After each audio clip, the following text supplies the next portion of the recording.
Now, President Obama just gave a speech recognizing what a lot of us have recognized for a long time, that income inequality is a gigantic issue in America.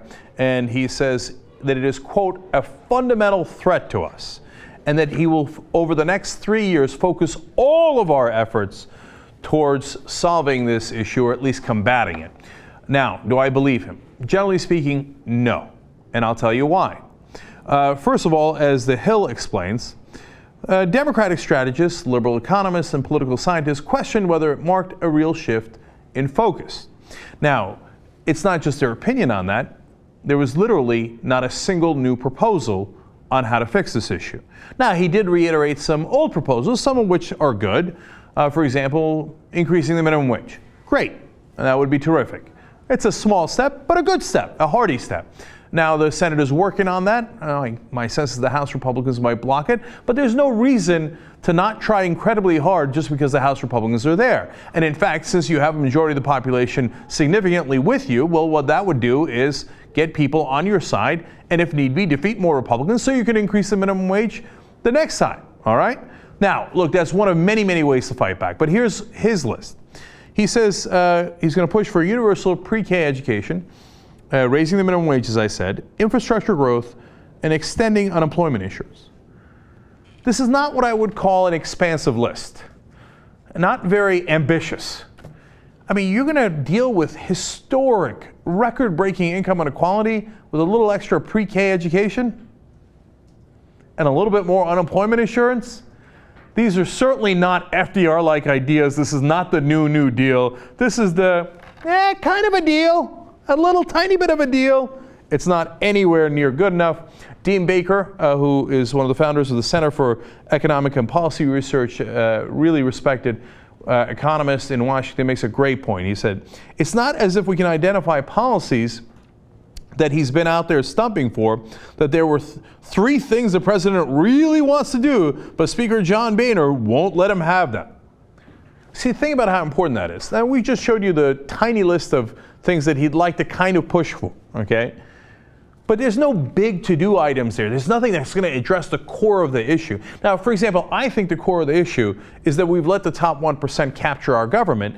Therefore, they set all of the rules in their favor. So they pay less taxes than we do with absurd things like carried interest rate. There's no regulation on the bankers, so they get to manipulate the markets. They get to literally rig the markets, as we just saw with the LIBOR scandal, and then they get away with it. And then on top of that, the government gives them more money. Those are the things you need to address if you want to talk about systemic change so that we can address this income inequality issue. But there's none of that in President Obama's proposals. As usual, he's Mr. 5% change. And Dean Baker is right. It would be one thing if he said, you know what, I am going to do campaign finance reform, or I am going to do regulation, real regulation on Wall Street, so they can't continue to rig the markets, etc. So, and there's a laundry list of dozens of things he could do that would affect, or at least try to affect, real change. But he's not even trying for those.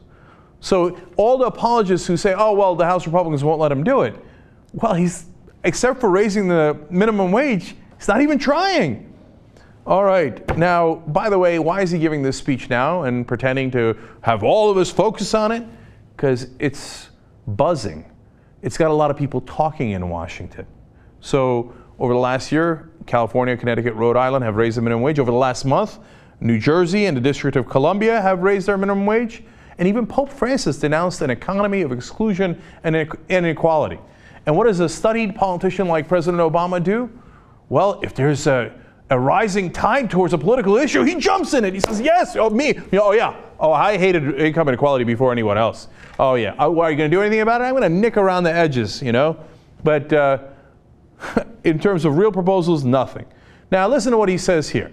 He says, I realize we're not going to resolve all of our political debates over the best ways to reduce inequality and increase upward mobility this year or next year or in the next 5 years. Okay, that's President Obama in a nutshell. Two things that are infuriating. One, don't expect any real change from me. We're not going to solve this for 1, 2, or 5 years. And so, what am I going to do as I leave office after I was serving 8 years? I'm going to say, well, it was the Republicans, and change is really, really slow, especially if you don't try for it. So don't expect anything real from me. And then number two, well, you know, there's a real debate as to how to help income inequality. There's not a real debate. The Republicans aren't trying to help income inequality. Well, they are trying to help it become more unequal. So when you give them legitimacy by saying, well, on the one hand, I guess we could try to help the poor and the middle class, and, for example, try to help them get jobs or pass laws that would balance out the tax code, things along those lines, increase Social Security. But you're not going to do any of that. But that's at least some of the progressive proposals. On the other hand, there's the Republican proposals, which are give more tax cuts to the rich and cut regulations even more so that 1% can grow. But they say, oh, no, somehow magically that would trickle down all over your heads and that would create better equality. That's not a legitimate debate. Don't help them by pretending it's a 50-50 proposition. He's infuriating. He's not going to do anything about this. In fact, the Republicans now brazenly come out and criticize him. They say, well, income inequality has actually risen during President Obama's 5 years.